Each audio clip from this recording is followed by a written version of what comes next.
Hello. Welcome, guys, to Mental Health Monday, August 25th, 2025.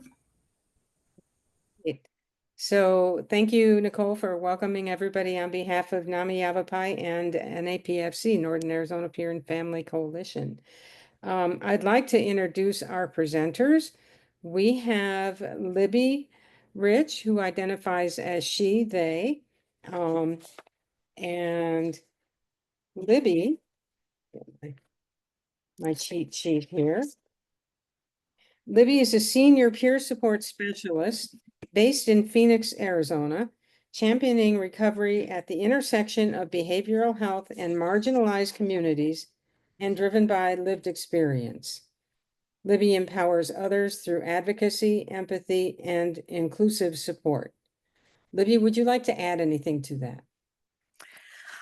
Yeah, maybe a little bit. I've been working in the behavioral health field for about 7 years, but I've been a recipient of behavioral health and physical health services since I was a very young child. When you talk about me, please do use they or she pronouns. Uh, this is something I came to late in life. I have been out as a member of the LGBTQ society, community since 1975. However, I didn't have the terminology to talk about my gender identity until much, much more recently. So I want to say that I have seen huge strides in the way that we as a society talk about members of the community and express ourselves. The freedom over the 65 years that I've been on this planet has increased ginormously.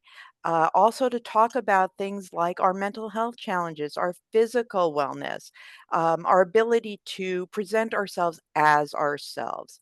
I came into this field one day when I was at a very low point in my life, and a somebody at an inpatient psychiatric facility said to me, "Have you ever thought about becoming a peer support specialist?" And I'd never heard that term before. So I asked her, I said, "What is that?" And she said, "That's where you take all of your experiences and you help other people navigate through the system of care that you have been successful in navigating." And I asked her, I said, "Do you mean that I can take all the BS I've been through in my life and turn it into something good?" And she said, "Yes." I grabbed that with both hands and I ran. It changed my life. Yeah, it changed my life, and I hope I have had the opportunity to, affect other people in similar ways. And with that in mind, I come to this presentation, thinking about the fact that we're talking about LGBTQIA+ challenges and opportunities in the healthcare landscape now, when in a time where all the progress that I've seen over my years of living here, um, we're seeing a lot of that get rolled back. And I think it's time to shake the tree a little bit, wake us up a little bit, a and get back to the idea that individuals need to be seen as who they are, that in our world, we need to meet people where they're at, accept them for who they are, and treat everybody as the valuable human being that they are on this planet. That was very off the cuff. I hope it made sense. So It I'm did, going Libby. And you said you embraced it and started running with it. And I would say your feet haven't hit the ground yet.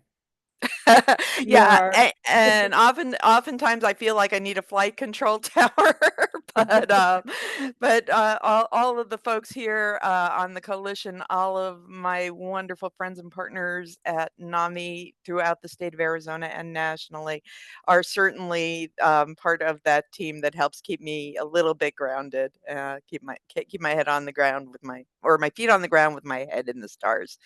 So with that, I'm gonna go ahead and share my screen. Not yet. Let me introduce Dylan. Whoop. Oh, I'm If sorry. that's Go okay. ahead.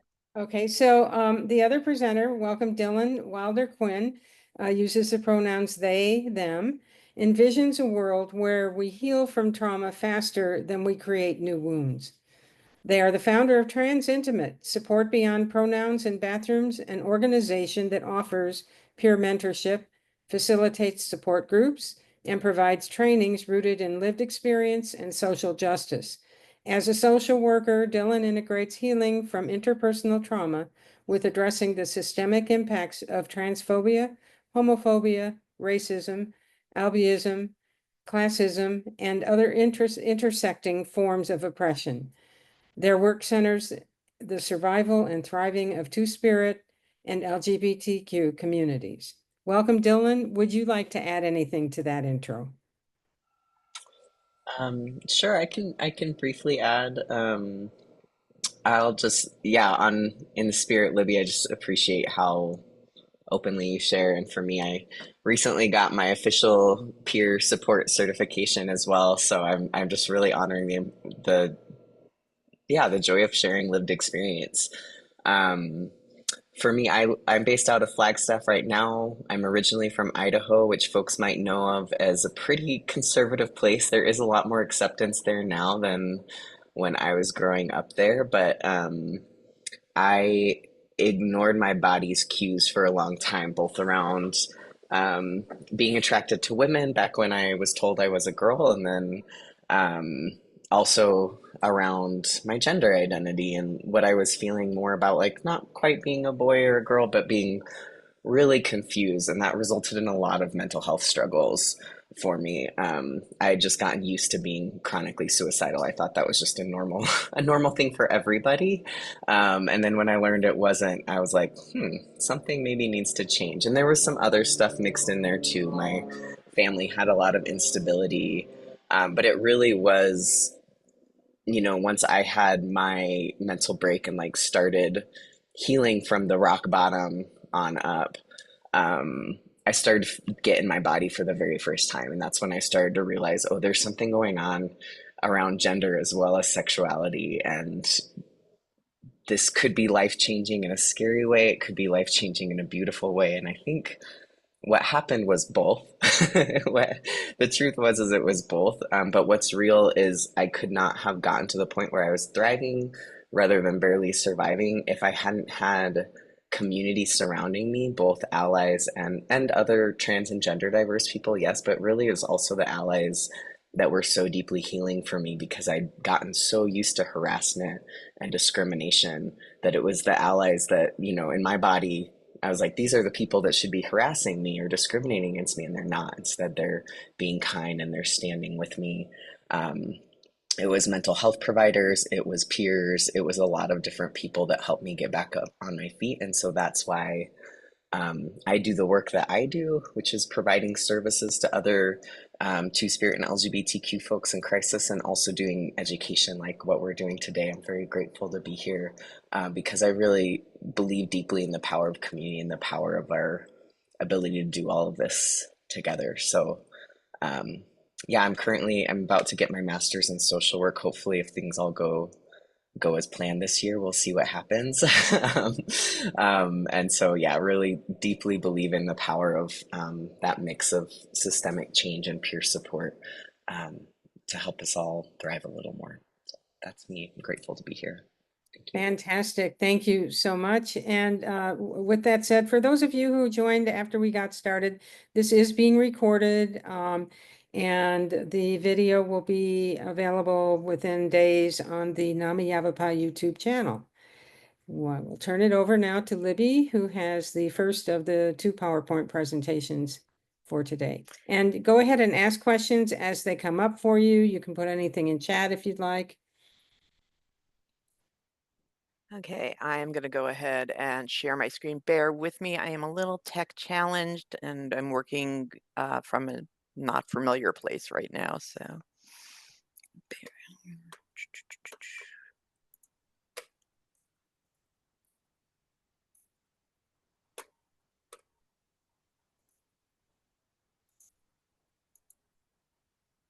We know it's going to work. There it is. All right. there it is. Now I just have to get it to work so I can see my notes.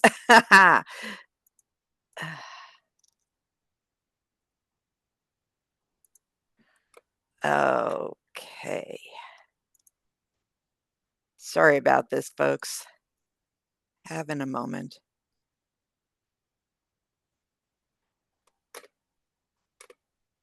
All right.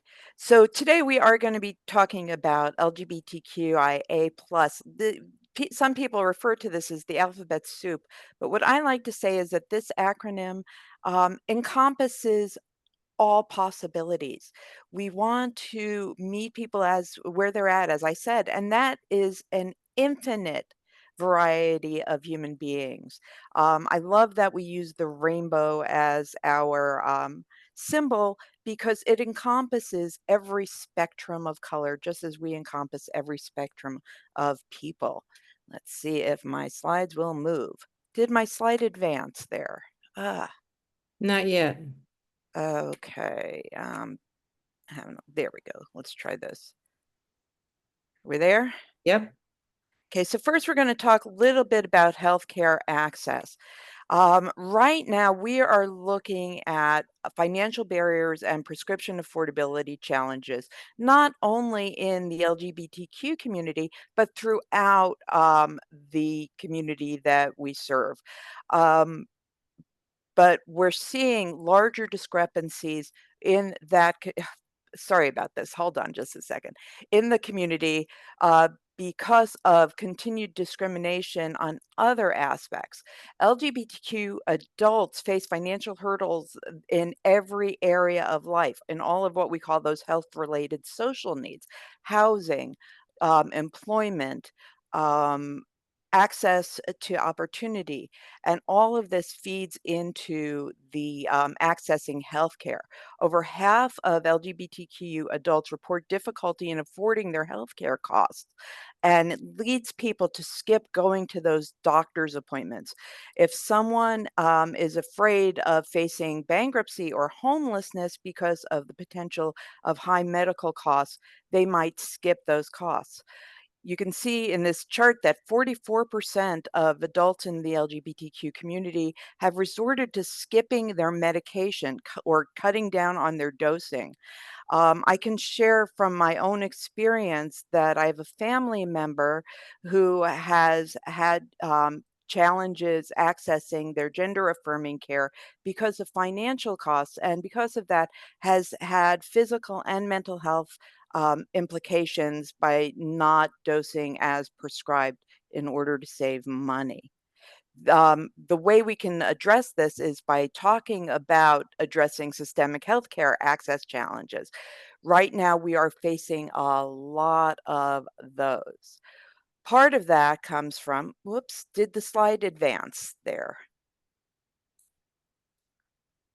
Uh, Libby, you're only showing your notes. You're showing like okay, you're not that's in presentation mode. I think that's where you I maybe run yeah, into I am in problems. both. The problem is I'm working on one monitor. Yeah, that Uh, makes and everything I harder. am in yeah, there we go. How's that? Are you seeing it Yeah, that now? looks perfect. Okay, yeah. Sorry, limitations of technology. Okay, so on July 3rd of this year, the House passed the Senate's reconciliation bill, and it was signed into effect on July 4th, known as the Big Beautiful Bill. Going forward, I'll be referring to it as HR1 because, to be honest, I don't find it so beautiful. The Congressional Budget Office is projecting that the cuts to the health services budgets, primarily the Medicaid and Medicare budgets, are going to result in about 16 million people. The estimates are between 10 and 16 million people losing their health care coverage. Um, I want to add a caveat to all of these numbers. I started putting this presentation together about a month ago, and things changed on a daily basis. Things are in motion as we speak. So keep these in mind as rough estimates for now. Everything is in flux. But right now, we are looking at between 10 and 16 million people becoming uninsured, about 8 million becoming uninsured, resulting from the Medicaid changes in HR1, 3.1 more becoming uninsured because of provisions to the ACA marketplaces, including losing the subsidies that help reduce the costs to ACA coverage, and almost a million thousand more becoming uninsured because of changes to, oh, sorry, that is the ACA marketplace. However, there is more involved in this because of, sorry about that, because of upcoming changes to covered services that are going to be allowed under subsidized market plans. A lot of the services that are currently available to folks in the LGBTQ community, particularly around gender affirming care, are being disallowed under the new proposals for Medicaid and Medicare coverage. Okay, moving on. I just gotta say, those numbers are staggering. They And the fallout, the lives that we'll lose due to those changes is horrific. Libby, this is Sherry Candelaria. Is there an example of the services that you're saying that they're going to lose? Yeah, right now, already, services for minors under 18 and in some cases under 19 years of age. Keep in mind that the regulations vary from state to state, Right. but currently, all gender affirming care for youth under age 19 or 18, depending on the state, has been suspended from any coverage from federal funds. So that includes hormone treatment, puberty blockers. There really had not been surgical interventions happening in people under the age of 18 in the past. However, now they are expressly disallowed. Here in Arizona, we saw, even before this legislation has been put into place, this is all based on executive order, we saw practices complying in advance. For instance, Phoenix Children's Hospital has ended its gender affirming care program for youth altogether. Several other organizations in the state of Arizona, including Prisma Community Care, formerly Southwest Center for HIV, and Planned Parenthood, had suspended those treatments but have since reinstated them, waiting on concrete legislation ordering them to end that. Does that Thank answer your you. question, Gary? Yes, thank you. All right. So I'm having screen trouble again. Bear with me, folks. What are you all seeing? Discrimination and mental health. Okay. So, in daily life, these are things that happen in every area of folks' lives. Two-thirds of LGBTQ adults have reported facing discrimination in daily situations, impacting their well-being significantly. We have already talked about that, what it is like when you realize who you are and talk to the folks closest to you about that. Dylan shared that they were not accepted in their family, that they had pushback in their family. Almost every person I've spoken to has run into discrimination at some form. People ask me when I wear my she they button out in public, people will ask, what does that mean? Does that mean that you're she and a stuffed animal? Or are, people will make jokes about my identity. Um, I like to say I don't fit into the boxes that society has created for me, but society likes to keep us in those boxes, and that shows up in discrimination. One third of LGBTQ individuals report unfair treatment at healthcare providers. Oftentimes, people will disparage your identities. They'll question them. I was watching a television show, listening to an audiobook the other day where somebody said, "Oh, bisexual people don't exist."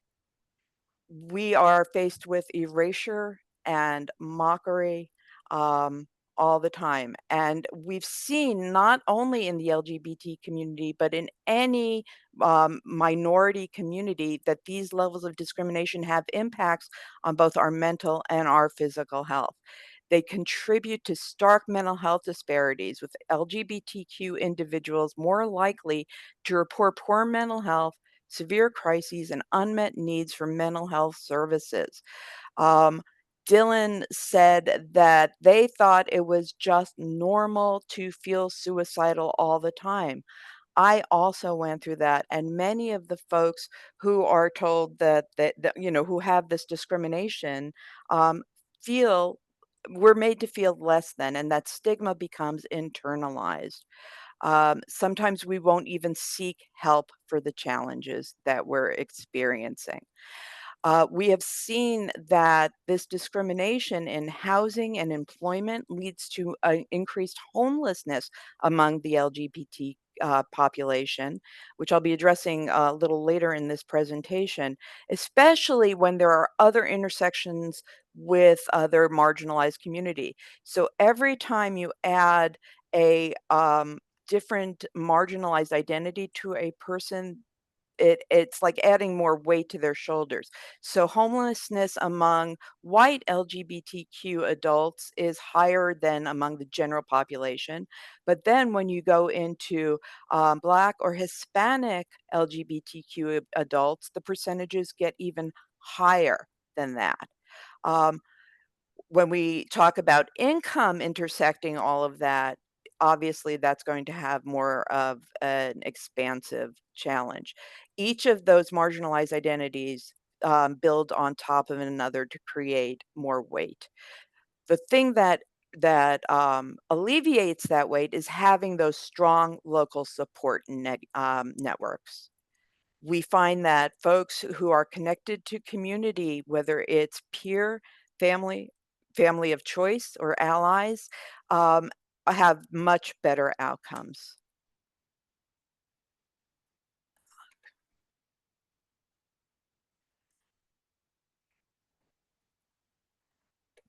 Now, we've seen a lot, I earlier that there's been a lot of rollback in progress that's been made over the past 30 or 40 years. Some of those rollbacks and legal challenges have included executive orders that were that granted prior LGBTQ plus protections, and funding for gender related programs has been gutted. The most stark example of that is that recently funding for the LGBTQ connection through the 988 crisis line was rescinded. There used to be an option when someone was in crisis that they could push option 3 to speak to somebody about LGBTQ concerns.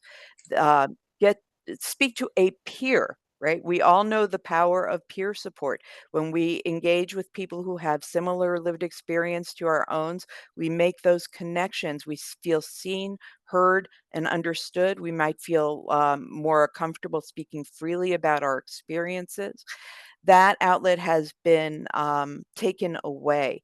Now, the Trevor Project does still exist. It is still a resource that's available, but it is not as easily accessible anymore.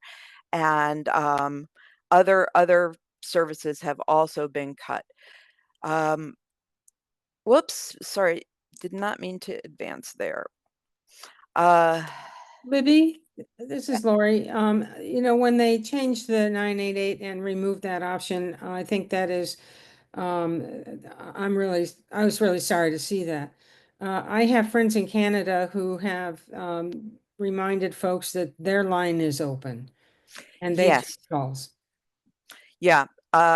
We need to get very proactive about building out the resources to let people know that these are still available to them.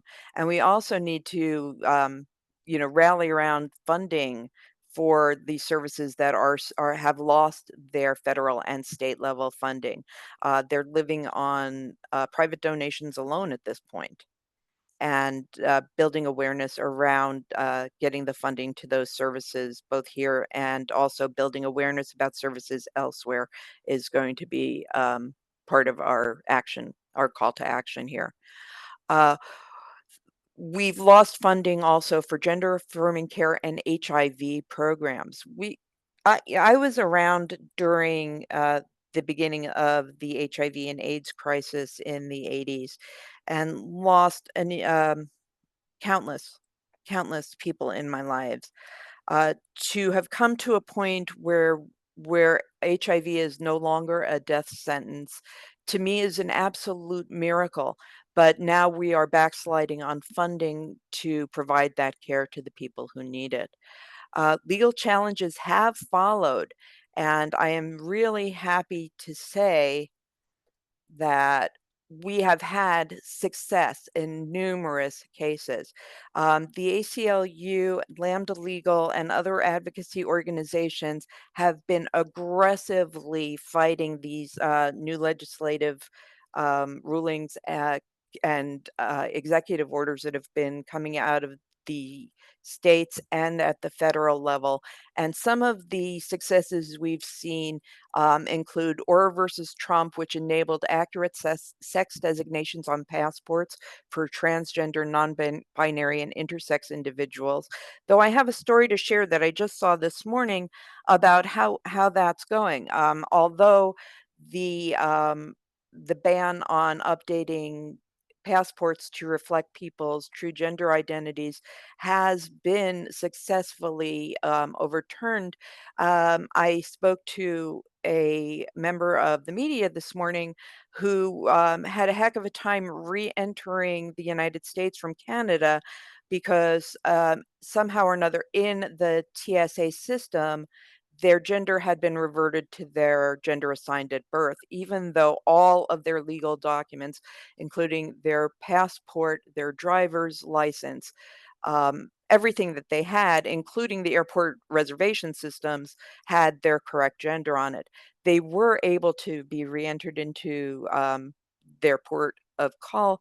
However, they had to go through hours of negotiating paperwork and being escorted outside of the security area, which creates trauma.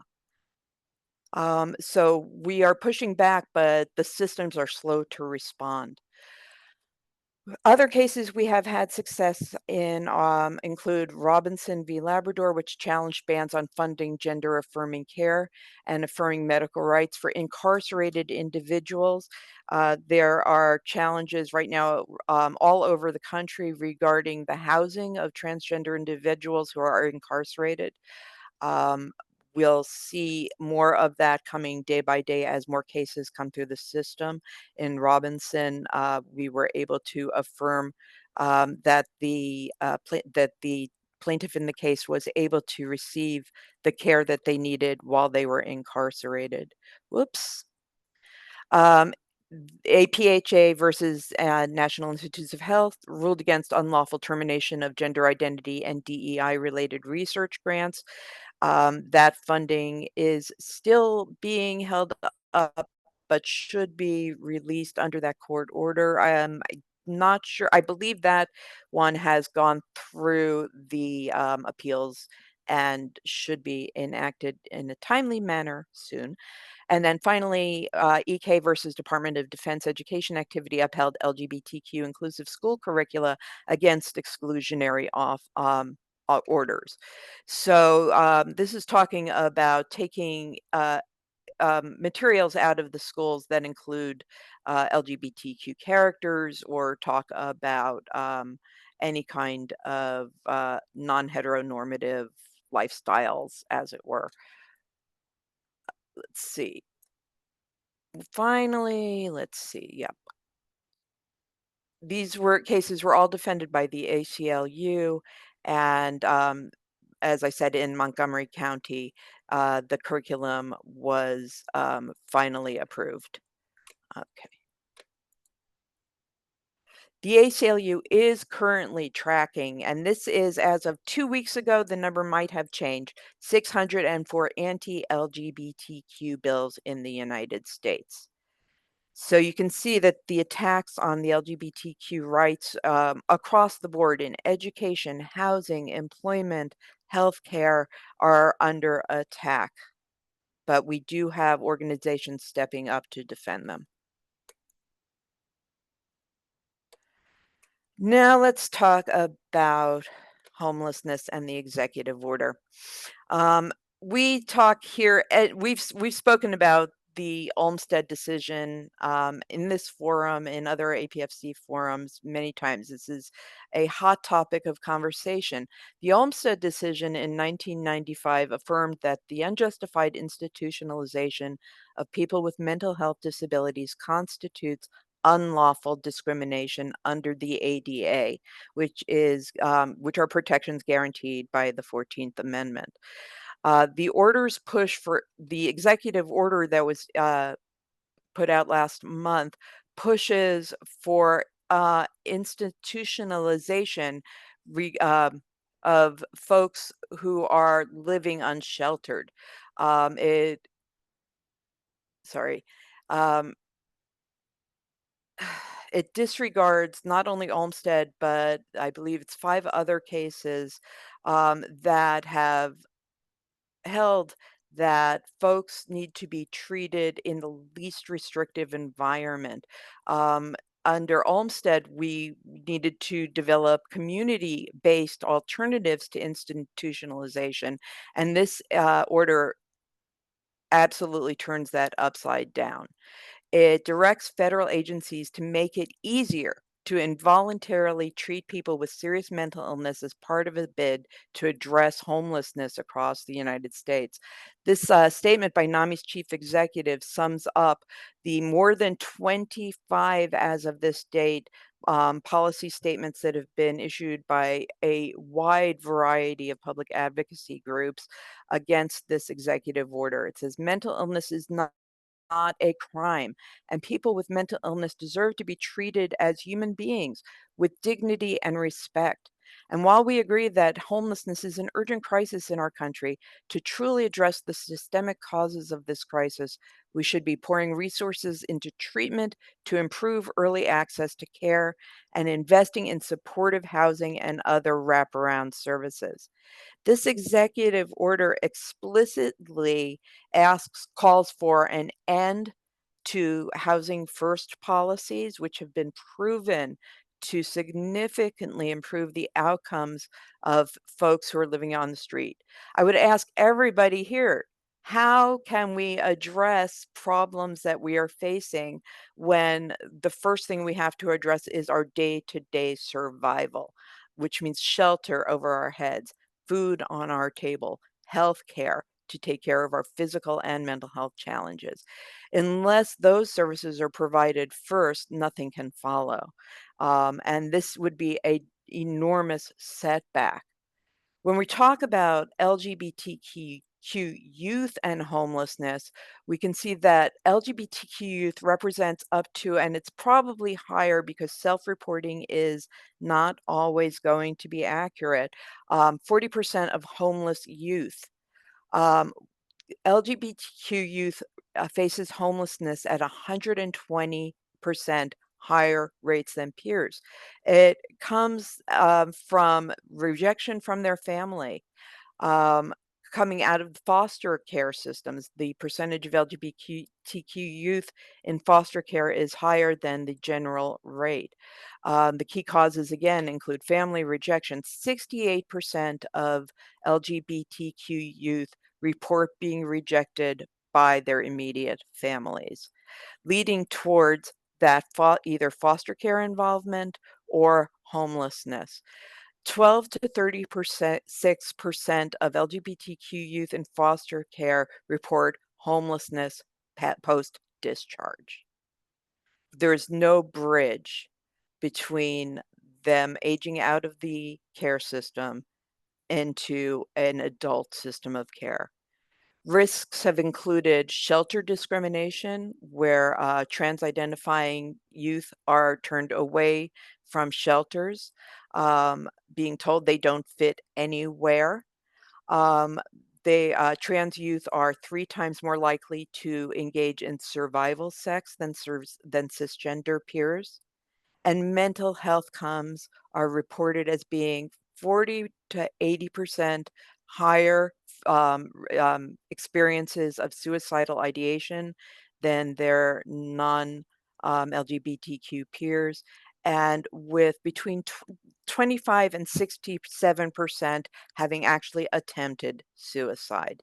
Again, you can see the range in these numbers is huge, 40 to 80, 23 to 67, because the reporting on this has been spotty. Part of the reason for the reporting being spotty is that funding for these studies has been scarce and is now disappearing. So it's really hard to get concrete, solid numbers in this area. But you can see that that even at the lowest ranges, the experiences of poor outcomes, including homelessness, mental health challenges, suicidality, and actual suicide attempt are much higher in the LGBTQ youth community than in their peer communities.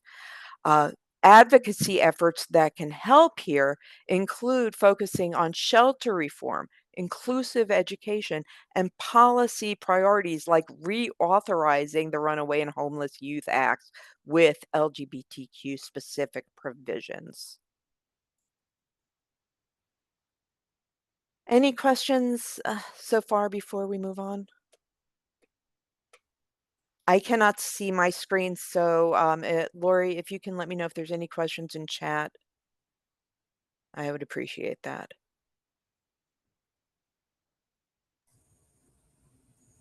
Not seeing any. Okay. I actually have a question, Libby. It's Nicole. Thanks, Nicole. So when you were talking about like the healthcare cuts, one thing that's coming to my mind that I want to know if it's addressed somewhere that maybe I just don't know about it. In inpatient settings like detox or psych stabilization, it's hard right now for many reasons with the healthcare, and they're trying to keep beds full, care good. If there's a call requesting a bed and the person is transgender, most of the policies that I found is that if you don't have a single bedroom or single bed, you have to utilize a room and make it a private room. So then, like, the inpatient provider can lose out on that second bed in the room while they're treating. So, do you have any recommendations for that? Because I see that as a barrier at a lot of facilities.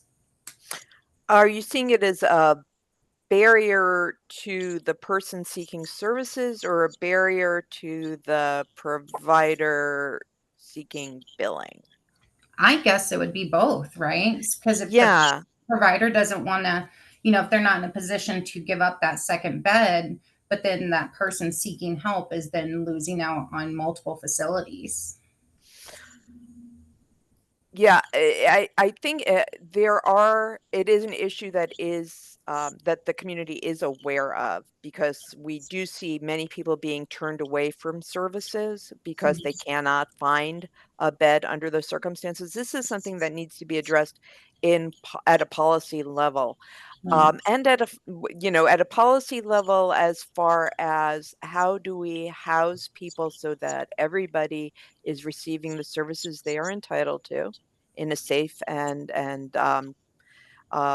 effective environment, and how do we maintain the I hate using the word funding.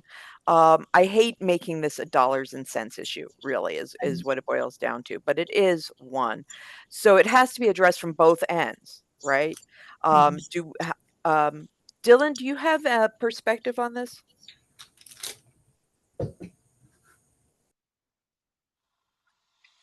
Can you repeat the question? I was busy deleting some slides of things you already covered.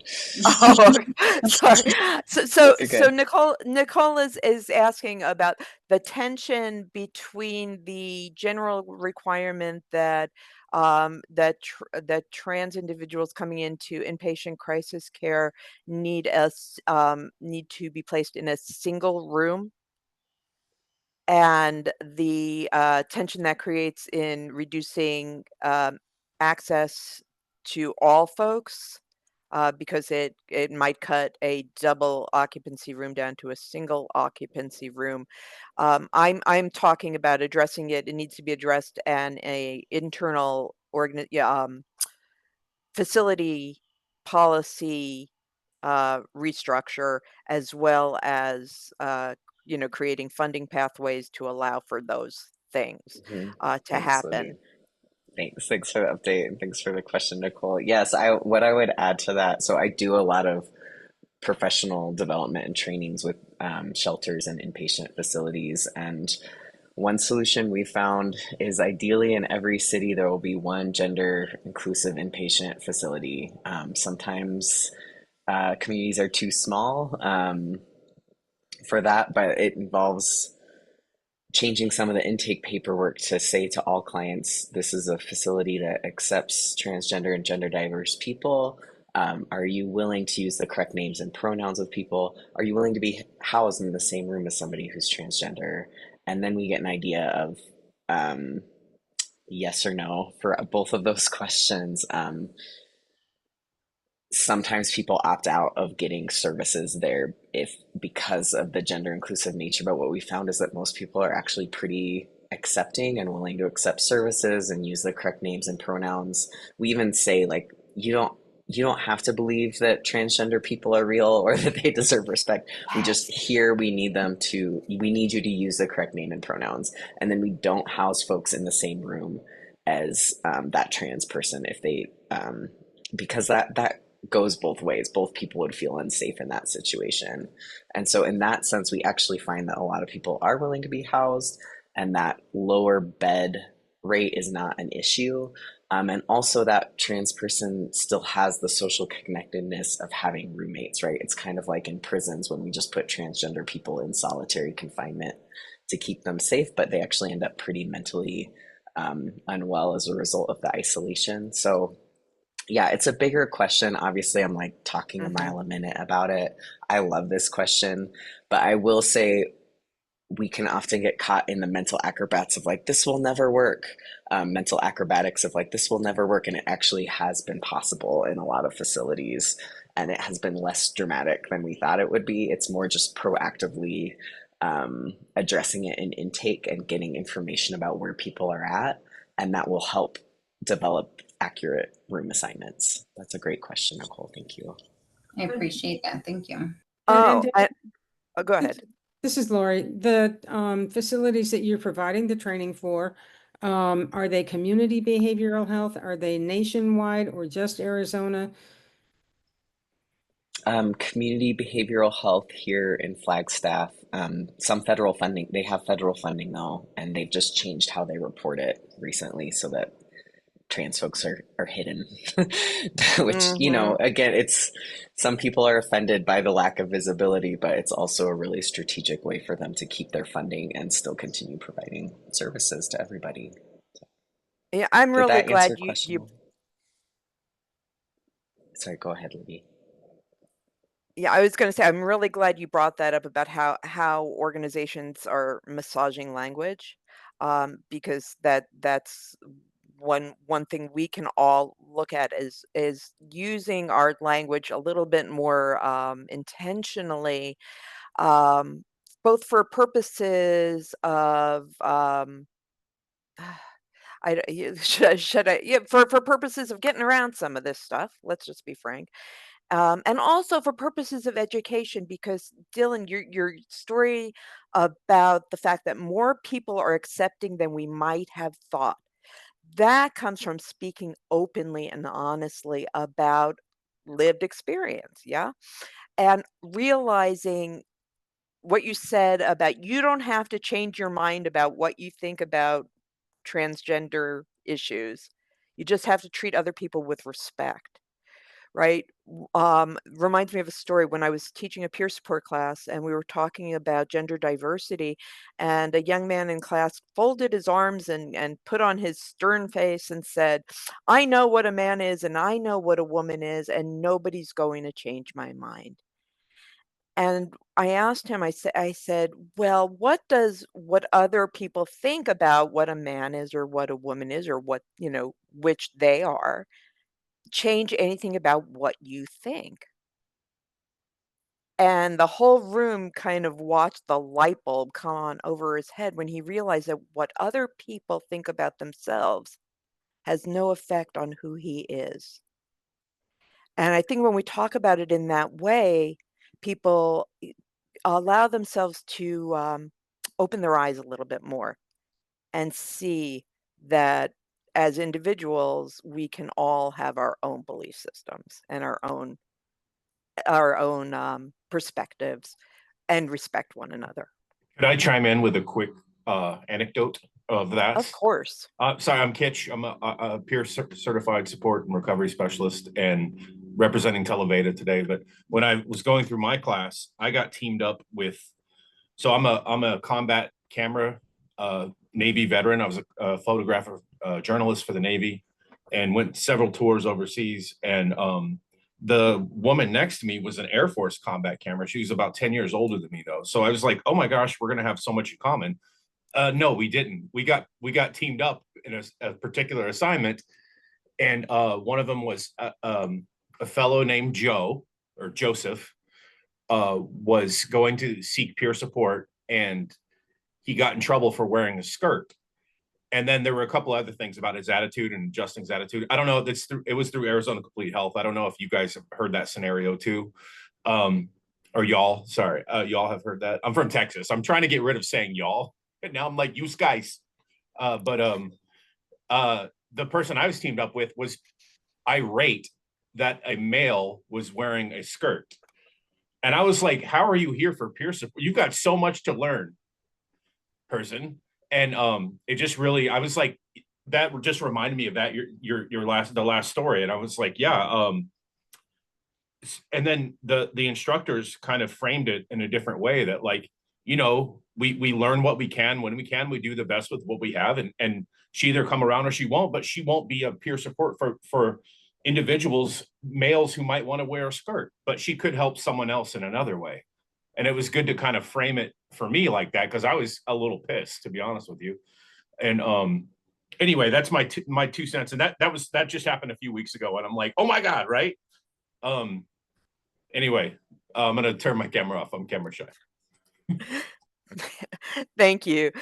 All right, we are at the point. I think this is a really great transition point. What I was going to say about strengths and solutions, the strengths that we have is community. That is our primary strength, community education, and that's where our solutions come from, is forming community and working together to educate and advocate out in the community. And with that, I'm going to kick this over to Dylan to talk about ways that we can do that. I am going to stop sharing my screen.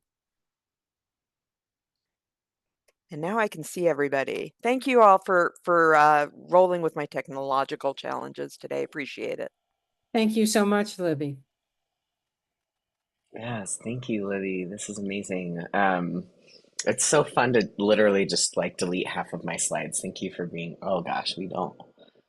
Does anybody want captions on? I should ask that. Um, okay, how do I turn this off? These like all these new oh, here we go.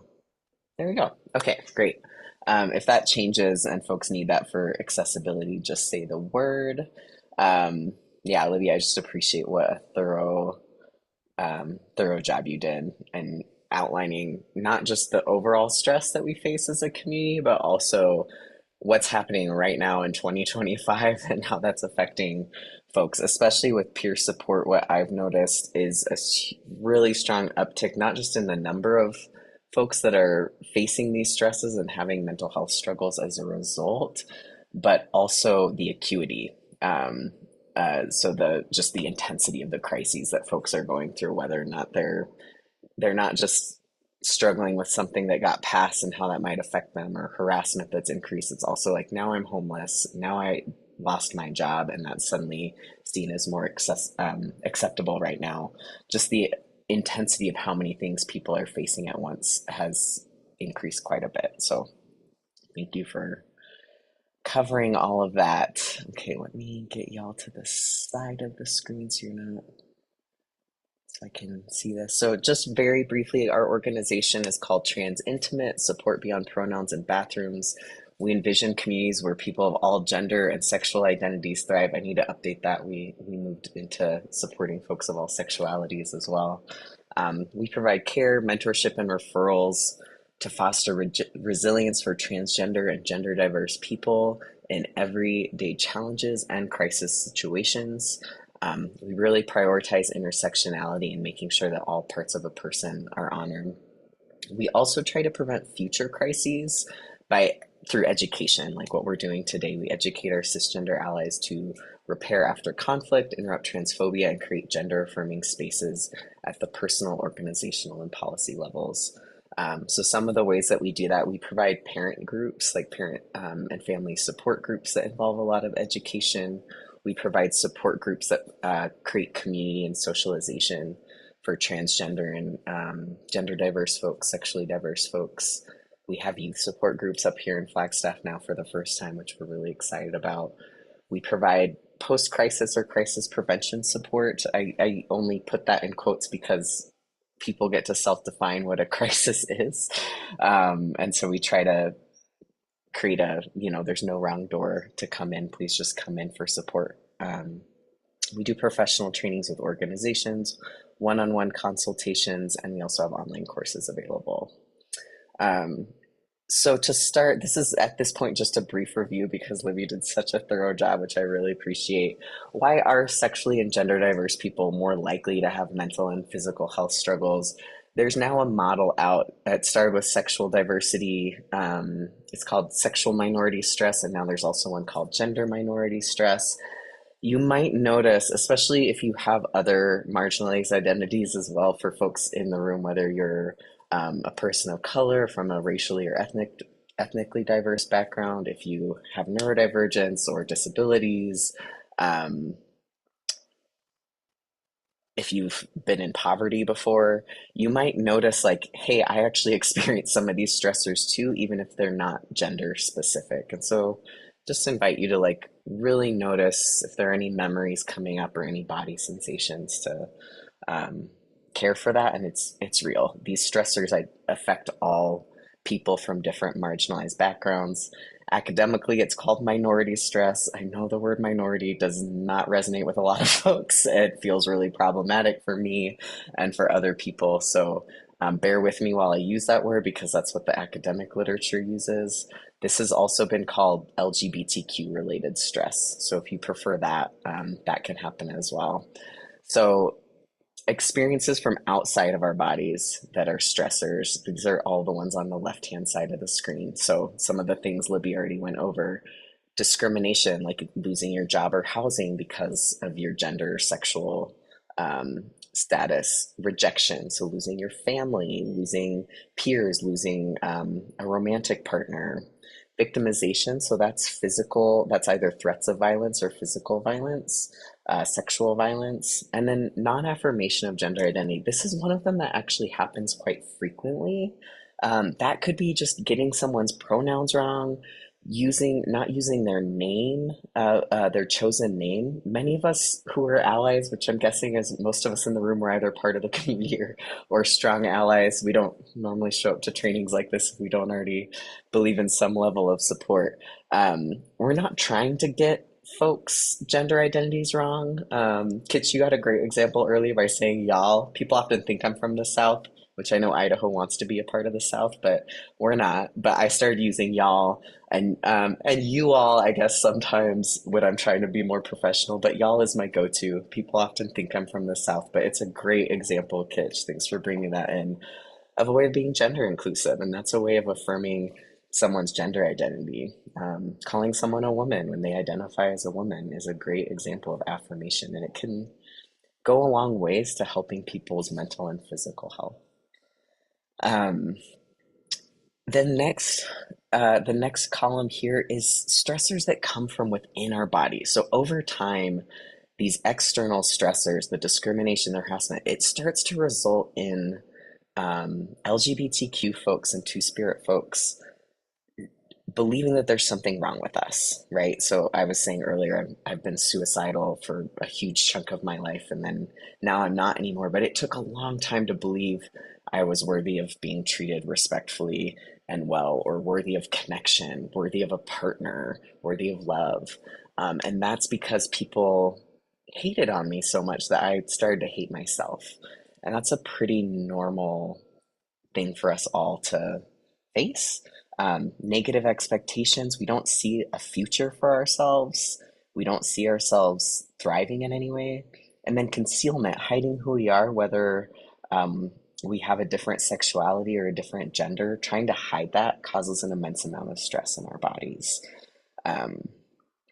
So Libby already went over all of those. Are there any like questions about some of these causes of the stress? These things that can cause mental and physical health struggles, or any other examples folks can think of? Any stories coming up? So I have a question. Yeah. Me again, Nicole. Hi. The concealment stage. So like, or spot, like I have a youth or yeah, an adolescent close to me, and I was trying to be like, hey, do you think this is a possibility for you? Do you think possibly you might not be straight? And the person said to me, even if I was, do you see what's happening politically? Do you see Florida? Do you see this? The person is 14 years old, right? And I'm just like, wow, they're smarter than I wouldn't have thought of that. So if that person is like staying in concealment because it's safer, but you notice like behaviorally they're probably more depressed, more agitated with others, do you have any recommendations? Absolutely, I do. And I just want to say, like, what impossible times we're in, right? That youth are noticing this and you're noticing their mental, you're seeing this cycle happen, right? Like, you're seeing the discrimination leading to the concealment, leading to the mental health problems. And so the resilience factors in the third column, not every person's going to have access to them. So being connected to community that's accepting, whether that's allies or other LGBTQ and Two-Spirit folks, can be huge. And also, I work with a lot of people that are not ready for that yet, or that have even connected with online communities that are really judgmental. And so I worked with a trans feminine person, a trans woman who was like, I other trans women are so mean and judgmental. And I was like, what? Like, what are you talking about? But they'd been on this Reddit community where there was a lot of policing of like who's feminine enough to pass, right? To be seen as a cisgender woman or a woman who um, was told they were a woman at birth. Like who's a good enough woman? Um, and so community connectedness is not always an option, whether it's a situation like you're the adolescent that you're close to who's like, I'm not ready to come out, or it's like, I've had a bad experience with the community. That's okay. Um, Coming out for some people, it's a really strong source of resilience. For other people, especially in different communities, especially like Latina communities, Latina communities. I know those are controversial. Like, what words do we use that are gender inclusive? Different Asian cultures, coming out is not really seen as necessary. Um, it can be helpful in like affirming who you are. It can help with that depression, but it can also hurt family connections that otherwise wouldn't have been hurt. Um, and so for some people, coming out is great. And for other people, especially right now with the political times we're in, it's not a source of resilience. It is a source of stress. And that's what I'm hearing your adolescents say. Um, a couple different things that might be helpful for them is one, like getting involved in some sort of activism or advocacy where they're using their voice. It does not have to be LGBTQ related. It can be like environment, like working for the environment. Art is another huge source. So like art and activism, anything where they feel like they're using their voice in other ways can be a huge source of resilience. And then this third one, pride, or second one, pride. That's not the parade. I love pride parades. I love pride festivals. They're so good. I saw kids that you volunteer for, I think Phoenix Pride, right? Is that right? Yeah, I love pride. It's amazing. That's more the community connectedness piece. This sense, the pride that we're saying here is that internal sense of knowing who you are and knowing who you are is okay. Not only is knowing who you are okay, it's actually something to celebrate. And that's something you would also work on with that person. It's hard to, it's some of our hardest work is developing, hey, who you are is okay. And sometimes just having an adult telling them that over and over again is good. Sometimes telling people about times, and we'll talk about this a little bit, but helping them know about times in their life or times in the history of the world where it was okay to be sexually diverse or gender diverse in the world. Talking about that of like, it hasn't always been like this. Can be pretty amazing where people are like, oh, I was celebrated at one point. Like I was actually seen as a spiritual leader in my community and as special because I'm sexually diverse or because I'm gender diverse. That can also help develop pride. So yeah, we'll talk more about those pieces. Hopefully you'll get some more answers throughout this. But that's my initial thing. Yeah, go ahead, could I Kitch. jump in for Yeah. a second? I'm so sorry. It's Kitch No, again. please. Yeah, so much came up from that, and that's why I love these meetings. And I don't want to take it. I don't want to be that person that's at the end of a thing and that's like, I have something to say, but now I am that person. Please be in touch with me, Dylan, if you feel comfortable with that. But back in 2020, I mean, I'd say when things started getting really weird, or 2016 actually. I play sports. Okay, so I play on a men's baseball team, and it's one of my greatest passions. And I was like, I'm quitting this team because literally everybody on the team voted for a particular person. I won't name names, but I think we all know what I'm talking about. And I felt like I was watching this echo chamber every single game. And these were like my brothers. And I'm like, what is wrong with everyone? And I talked to my best friend who's out in Houston, and he's like, don't quit the team. Those people need you now more than ever.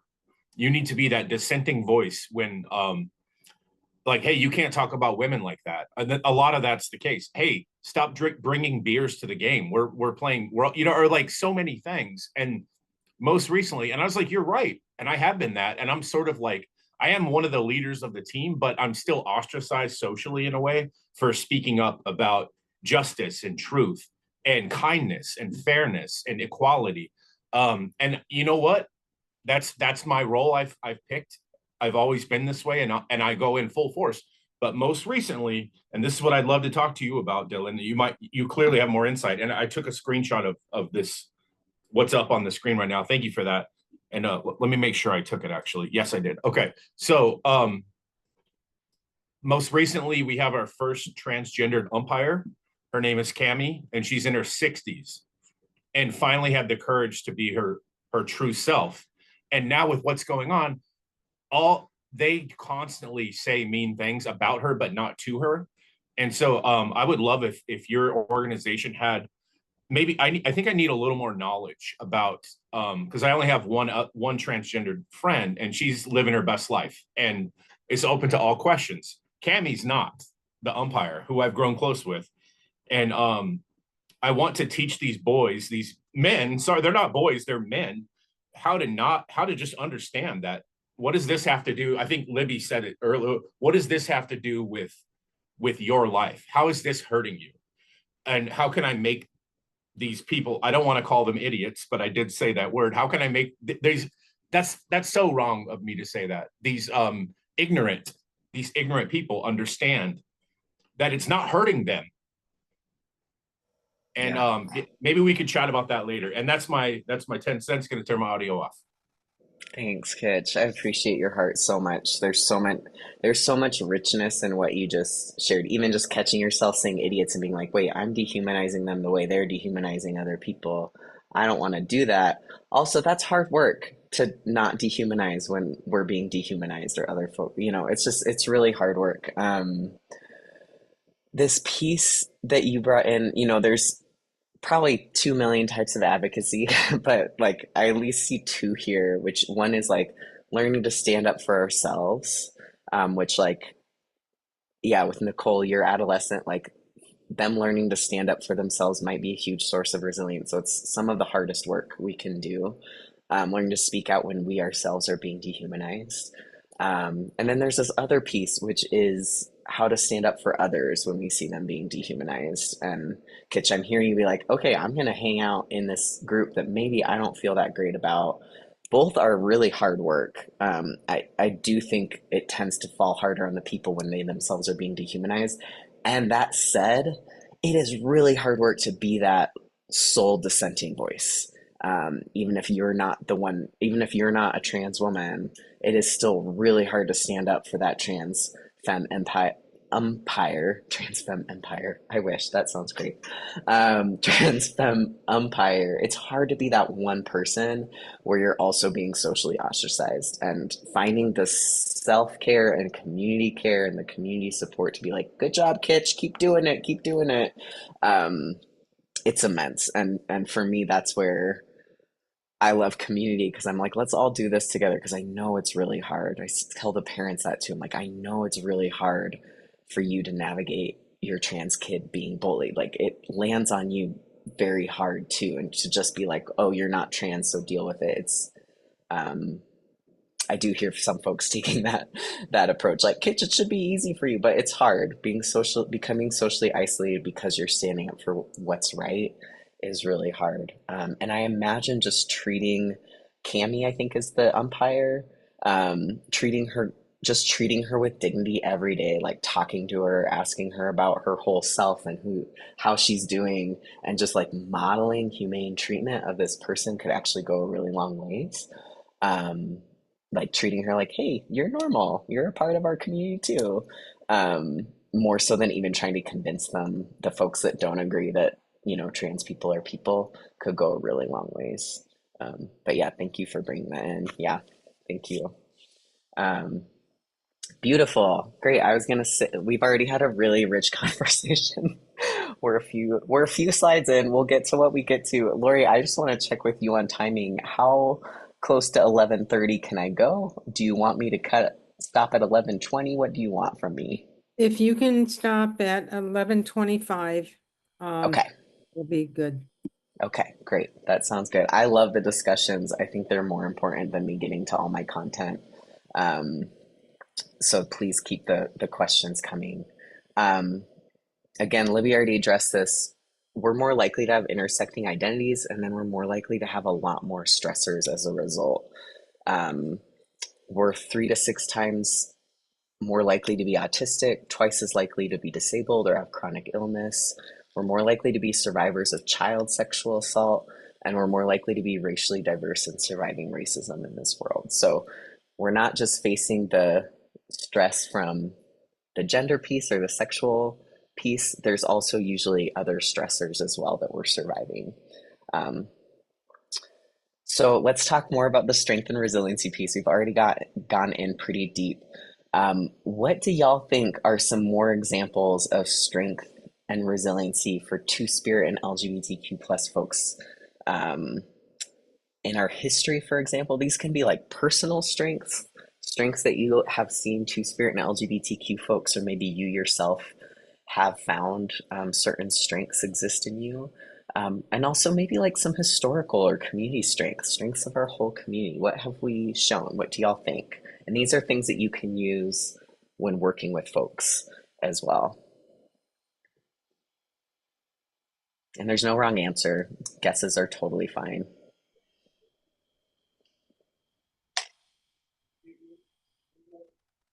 I have a question.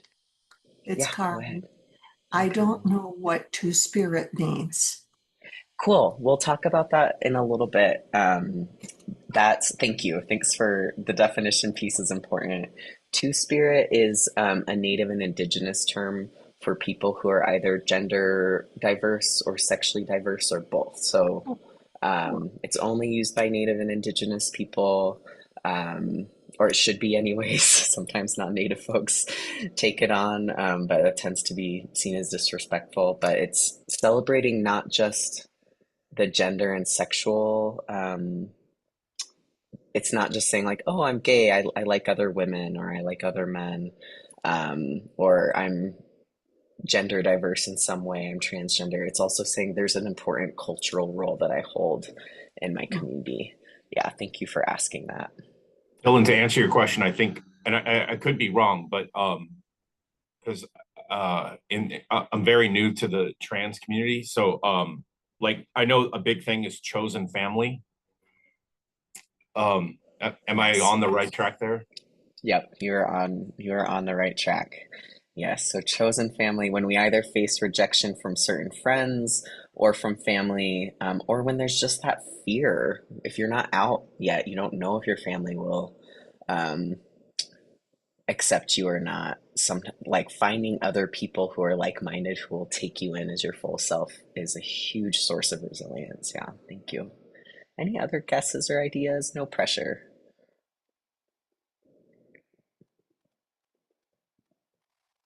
Yeah, go ahead, Carmen. It's Carmen again.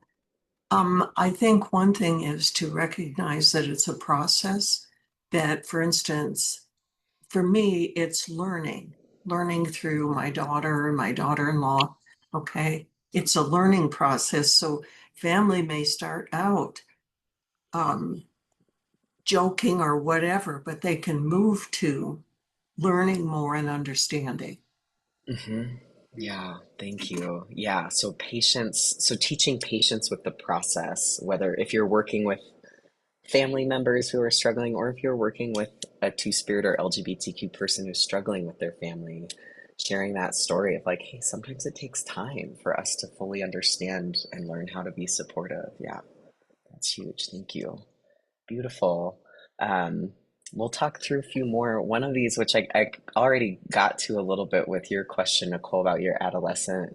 Um, so trans and gender diverse people, LGBTQ people, two-spirit people have existed all over the world in many different cultures, past and present. This is the most recent map.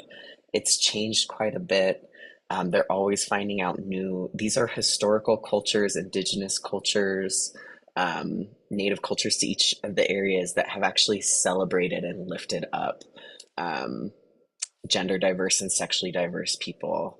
And so there's recorded history of over 3,000 years of gender diverse people existing. So sometimes there's this myth of like, we're new. This is a fad that's just come out of nowhere. And actually, we've existed chronicled. It's written down. It's recorded. It's drawn about that we've existed all over the world. And not only have we been um, that we've existed, but we've also been celebrated and often lifted up as spiritual leaders, some of the most important people in communities, and that can be a helpful source of strength and resilience. Um, I'll share this presentation with y'all so you can like look at the maps and things like that. It's really cool to see. It was a two-spirit person that put this together and is chronicling and finding all this information out. And there's also reclaiming our whoops. I think I'm trying to navigate there. One second. Okay.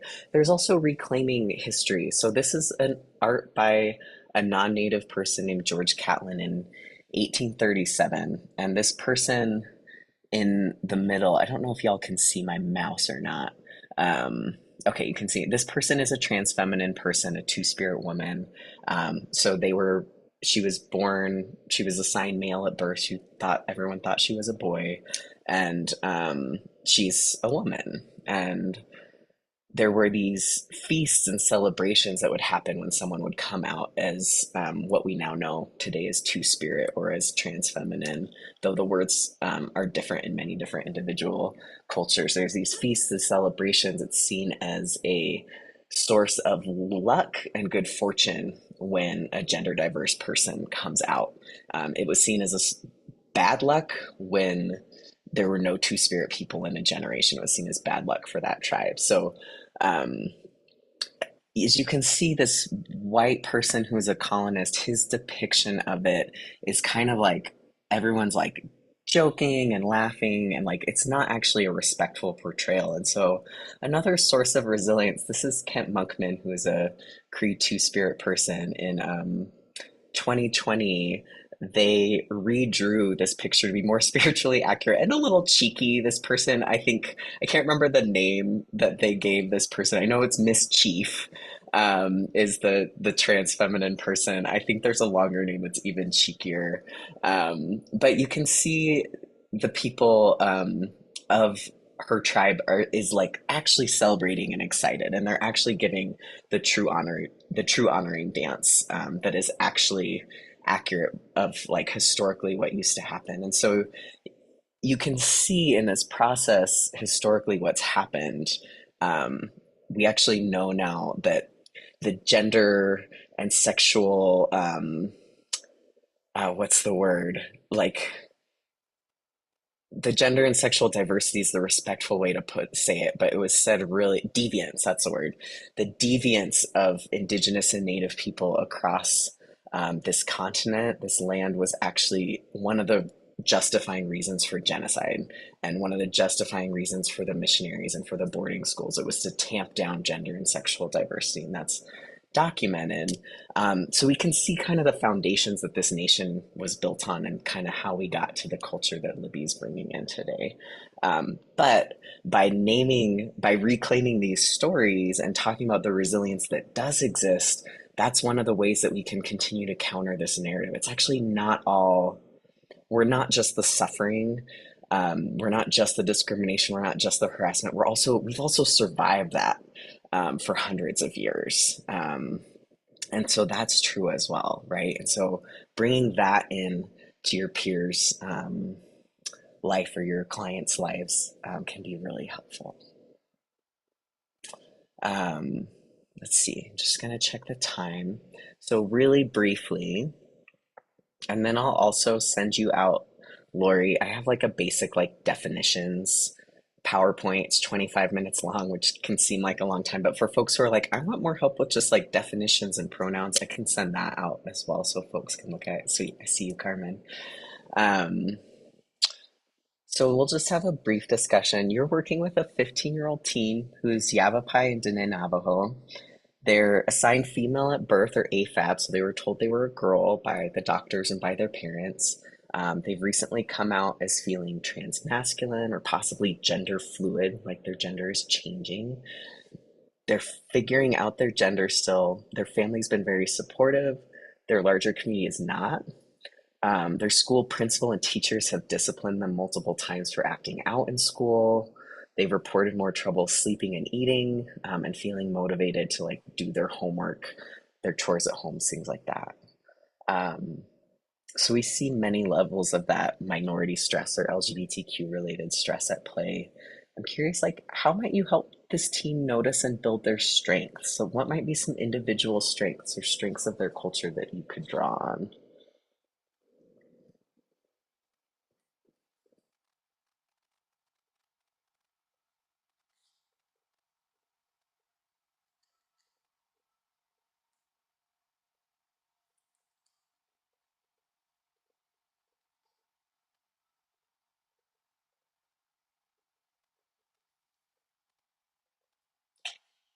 Yeah, go ahead, Libby. Sorry, I Oh, had to where'd you go? unmute. Oh, there you So, go. yeah, going into the cultural history, I think, and connecting this teen to the cultural history, as you were saying earlier, Dylan, giving them that foundation within their culture to grow upon. Um, would go a long way, I think, in supporting their self-esteem and helping them find the language within their culture to talk about their own experience. Beautiful. Yes, thank you, Libby. Yes, and just for the sake of time, I'll I'll give y'all some more answers, and they'll include some of what you just said, Libby, as well.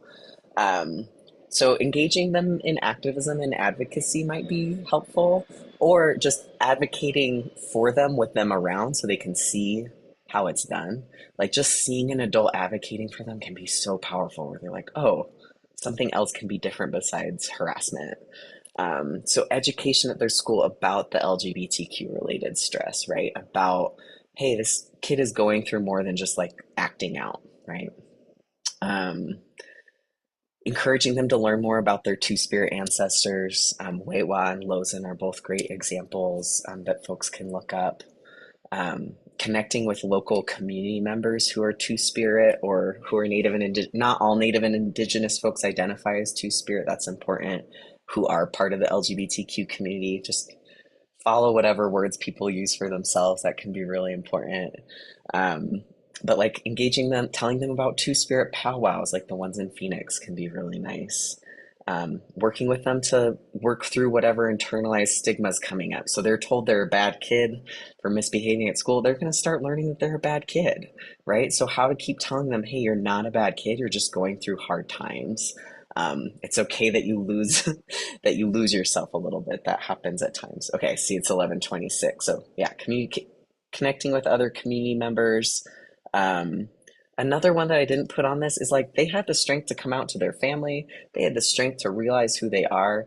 Really lifting that up as like, whoa, you have taken the time to know who you are as a young person. A lot of people don't do that until we're like in our late 20s or 50s or 60s. You know, you're doing this now. That's amazing. Um, so I will pause there. I will put my contact info up as we close. You know, I'll just put it in chat. That's what I'll do. But I'll stop there to give you some space, Lori. Thank you all so much for the discussion and your attention today. I'll turn it over to Nicole. For Speakers. well, thank you guys. I'm just covering for Kathy today. Sorry. Thank you, Libby, and thank you, Dylan. I know personally I've learned a lot, and I look forward to speaking to you guys more about this.